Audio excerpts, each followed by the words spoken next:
We're breaking into Lakewood programming Police for a Department. special report. As you Good can morning, imagine, I'm we're Bertha still Lynn. We're going to go quite straight to an update from busy in Lakewood our Police investigation. about As the a matter of shocking and fact, heartbreaking death of a after police the officer events of early this morning in a shooting. we are now in the process of writing warrants. So our people have backed away from the scene, and until we get those warrants signed by a judge, we will not go back into the residence and the scene. That's just standard operating procedures to have those warrants in place.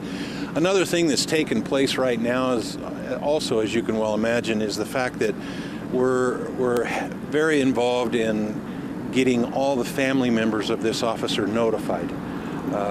There's some extended family in other parts of the country and maybe even out of the country, I'm told.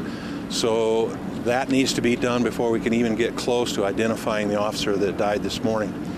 And lastly, we're assembling detectives and investigators from many departments. We'd like to thank many departments for the assistance that they're giving us here on the scene. That includes Denver Police Department, Edgewater Police Department, Arvada Police Department, and Jeffco Sheriff's Office are the ones that I know for a fact that are here. There are investigators here from each of those departments looking into the situation and helping us process the scene here today. As you can imagine, again, it'll go on for many, many hours. I expect that our people or detectives from even other agencies are going to be here throughout today. Good chance for a day or two. I don't really have a timeline on that as of now. As far as the officer who died, again, first and foremost, our thoughts and prayers to his family. Personal information on him, like I said, it's too premature. It's just too early to release much about him. I can tell you that he was a veteran of almost 7 years on the department, and that he's approximately 34, 35 years of age. But other than that, I really have no more personal information on him. I'll try to answer some of your questions. Keep in mind that I'm sure there are many questions that I'm not going to be able to answer at this point, but if you've got them, I'll sure take them. What's the address of the house? I'm sorry? The address of the home you guys are investigating? I believe it's 1940 Eaton Street. Steve, sources are telling us that the police officer was killed by another officer. We've heard that, and that is one scenario. The question was that the officer was hit by fire from another officer, and I caution everyone that that is a scenario right now. It is not confirmed completely. There are more than one scenario, as you can imagine, though, yes. Was that situation created by the complications with the pit bulls inside the house? I don't know that. Yes, we did receive information that there were 2 or 3 pit bulls inside the house that we needed to deal with before we went back in there. So that was something that was happening on top of everything else going on at the time. I'm sorry. That was part of my question, but I've spoken with neighbors saying that SWAT was on scene and that they actually went inside a home and tried to help protect the family that was in a nearby home. Can you talk to that at all? That's news to me. I don't know that the SWAT team had time to get here. I don't know of any assembly of our SWAT team. It was simply the patrol officers that were out on the street on their regular duty. And again, I said earlier, and I'll reiterate a little bit here, we were in the area prior to this happening on a totally unrelated call. We had a call about a prowler. We had sent several units in the area to check that out, and they heard shots being fired. It's my understanding that as they were checking the area, that they did see one party out front of this house actually firing a weapon in the air. So that's when the focus went away from the prowler call, obviously, to what was going on at this residence. As you can well imagine, the involvement from all of these agencies is taxing to very many of them, and we again appreciate that, the help that we're getting from the many agencies. We appreciate the outpouring of condolences and love that we are getting from not only other departments but the public. It means a lot. It's appreciated much, and I know the chief and everybody at the department appreciates that. I assume that we'll be able to talk to you a little bit later today again.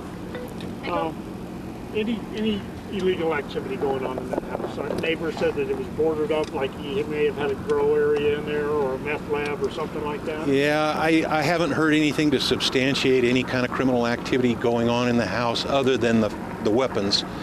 But again, that's one of the things that we're waiting on right now to get that search warrant, and because we haven't even gone through the entire house yet. So if that's the case, that's something that we'll be able to find out when we go back in with a warrant.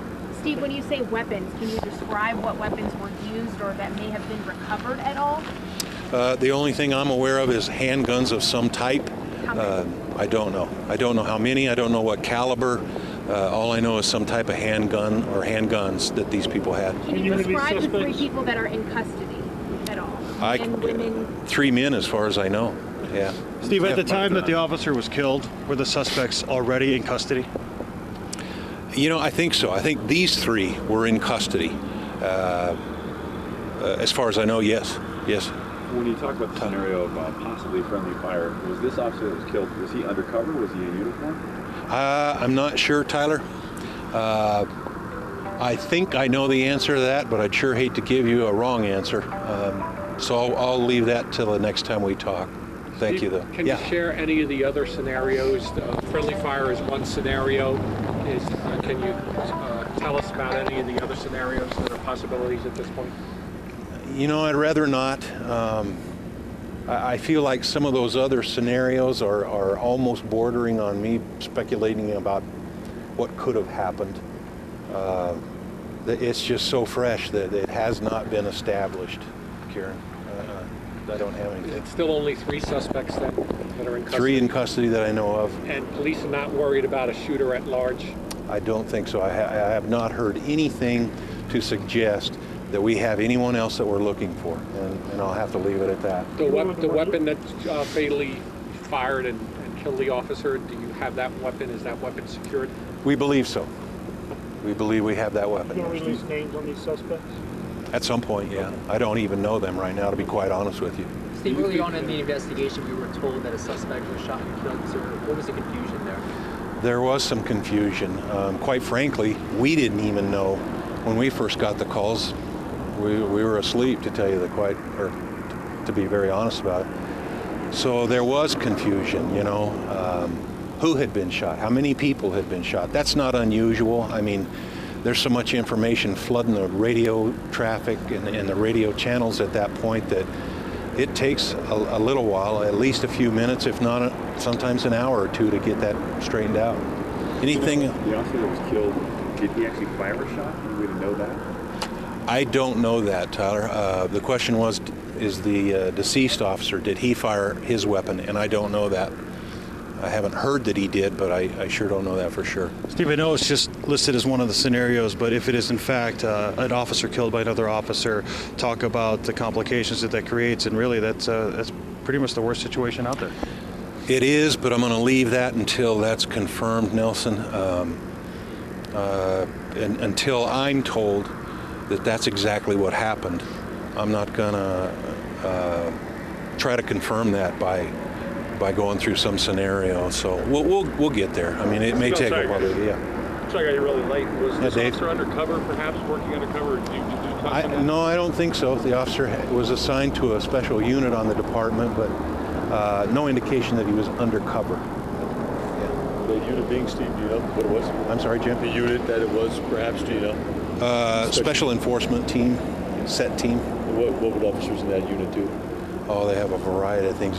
They are removed from some of the routine patrol duties so that they can take on special or target special crimes that we're experiencing. Anything from alcohol violations, prostitution, some narcotic stuff. I mean, they get quite a gamut. A couple more, and then I'm going to run. Any idea then what? Again, I apologize, I just got here. Any idea what they were here? Were they here on the reports of shots fired?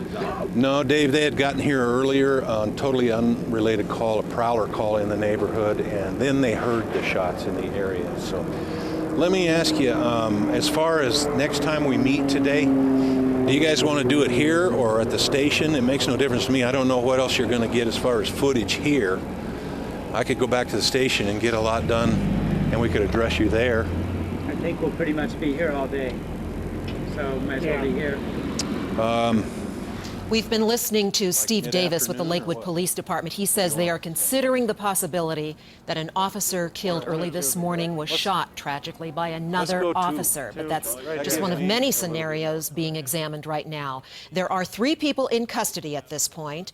Officer Davis says investigators are likely to be on the scene there near the border of Edgewater and Lakewood for at least another couple of days. So stay with 7 News on the air and online at thedenverchannel.com, including 7 News at 11 coming up for the latest on this story. But we're going to send you back right now to regular programming.